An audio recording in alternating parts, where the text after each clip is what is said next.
Bonjour à tous.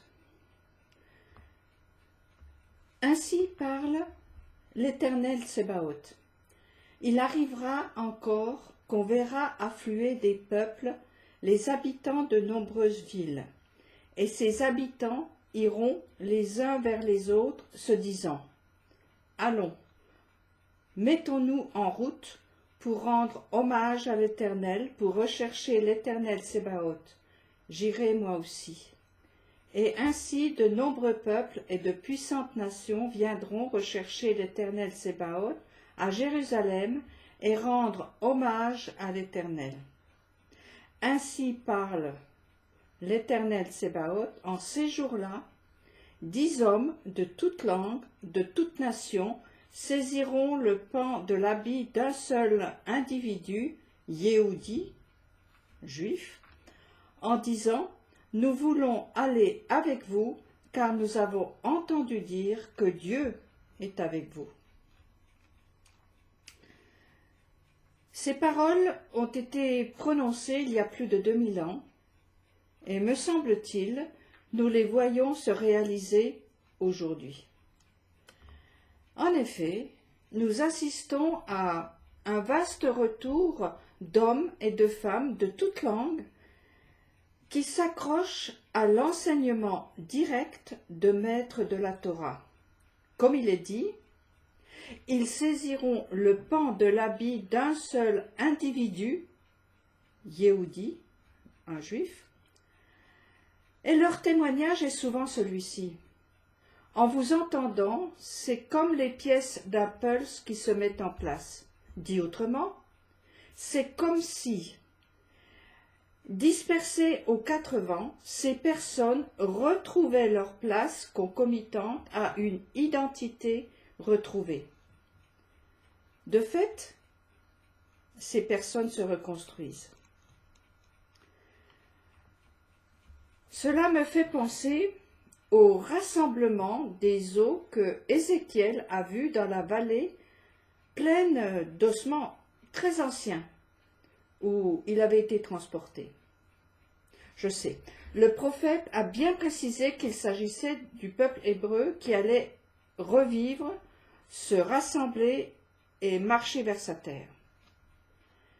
Mais alors, comment se fait-il que des individus de par le monde aient ce sentiment de rassemblement par le souffle de la Torah? La main du Seigneur se posa sur moi, et le Seigneur me transporta en esprit et me déposa au milieu de la vallée, laquelle était pleine d'ossements. Il me fit avancer près d'eux, tout autour. Or, il y en avait un très grand nombre à la surface de la vallée, et ils étaient tous desséchés.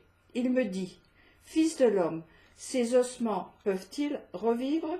Je répondis, « Seigneur Dieu, tu le sais. » Il me dit, « Prophétise sur ces ossements et dis-leur, ossements desséchés, écoutez la parole de l'Éternel, ainsi parle le Seigneur Dieu à ces ossements, voici, je vais faire passer en vous un souffle et vous revivrez. »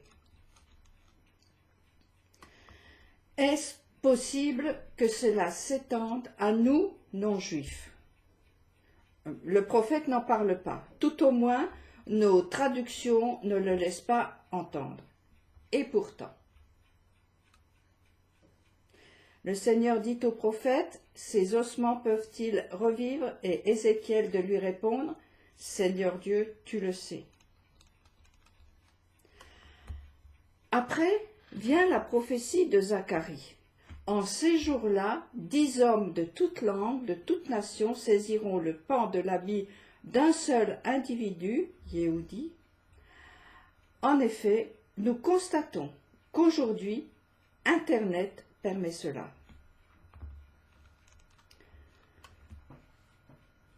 N'est-ce pas ce qu'a fait Ruth, l'étrangère? Elle s'est accrochée au basque de sa belle-mère. À l'insistance de cette dernière, devenue veuve, de s'éloigner d'elle, Ruth répliqua, « N'insiste pas près de moi pour que je te quitte et m'éloigne de toi, car partout où tu iras, j'irai, où tu demeureras, je veux demeurer, ton peuple sera mon peuple et ton Dieu sera mon Dieu. Là où tu mourras, je veux mourir aussi et y être enterré. Que l'Éternel m'en fasse autant et plus si jamais je me sépare de toi autrement que par la mort. » D'après la prophétie de Zacharie, nous avons à peu près les mêmes mots dits par des hommes de toute langue. Nous voulons aller avec vous, car nous avons entendu dire que Dieu est avec vous.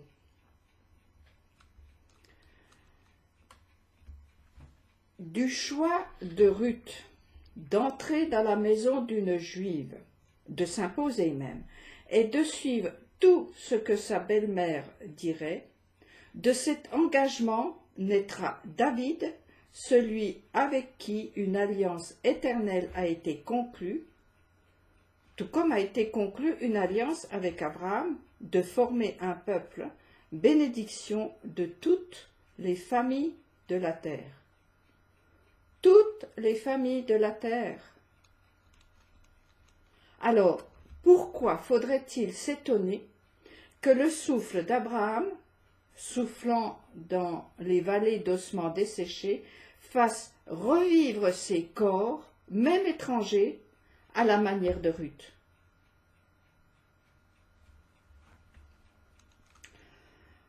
En chutant, l'âme d'Adam a explosé. Dispersée aux quatre vents, en quelque sorte, elle est partie en exil. L'alliance entre Ruth et Noémie, l'étrangère et la juive, n'est-elle pas une des manières par laquelle se reconstruira cette âme? Après, la royauté de David pourra s'établir sur terre. Juifs et non-juifs ne doivent-ils pas retrouver leur unité à la manière de Adam, à qui a été donnée une aide pour se reconstruire? Noémie, la juive, veuve, a perdu ses fils. Ruth, la non-juive, sera l'aide qui lui permettra d'avoir une descendance. Noémie prit le nouveau-né, le mit dans son giron et se chargea de lui donner ses soins. Et les voisines désignèrent l'enfant en disant « Un fils est né à Noémie ». Est-ce que j'exagère en prenant comme image la création d'Adam et Ève pour expliquer ce qui se passe actuellement, ce sur quoi nous avons très peu d'impact, à part celui de le vivre et de faire les bons choix. Noémie et ses brus, après leur veuvage, se sont trouvés à une croisée de chemin. Partir ou rester. En France, nous connaissons bien les ronds-points qui remplacent les croisements de route. Ces ronds-points permettent de choisir sa route. Ce sont des points de rencontre, de croisement de toutes les possibilités. Aller de l'avant ou revenir. Dans le célèbre songe de Jacob, il y avait des anges qui montaient et descendaient sur une échelle, dressée entre le ciel et la terre. C'était une sorte de plaque tournante, de rond-point, les deux mouvements se croisant à un point que l'on pourrait imaginer être une porte. Lieu où l'on entre, où l'on sort, c'est un lieu obligatoirement vide, où la transition n'est pas effective. Pas réellement dedans, pas encore dehors, ou inversement. À chaque instant, nous sommes à la porte, car nous devons choisir, sortir ou entrer, quitter un lieu pour entrer dans l'autre. Le but d'une sortie est d'entrer dans une autre dimension, laquelle n'est qu'un passage pour arriver ailleurs. Nous sommes sur un chemin où chaque jambe bouge dans un mouvement qui va et vient. Elles se croisent en un point. Ce point peut devenir le lieu où l'on s'arrête. Alors, ça n'avance plus, ça se sédentarise. Le voyage est arrêté, terminé. Alors, la terre s'ouvre pour engloutir le mort-vivant. C'est la situation de l'esclave, bloqué dans ses chaînes et ses boulets aux pieds. C'était d'ailleurs la situation des Hébreux qui ont failli disparaître en Égypte ou à Babel. C'est encore la situation de celui ou celle qui est contaminé par la bave du serpent, le doute et son venin. Il susurre sans cesse « Dieu a-t-il réellement dit ?» Ce stand-by est le propre de celui qui juge ceux qui entrent ou qui sortent. Incapable de décider lui-même et de prendre le risque de se tromper, il tourne au gré du vent, un planqué.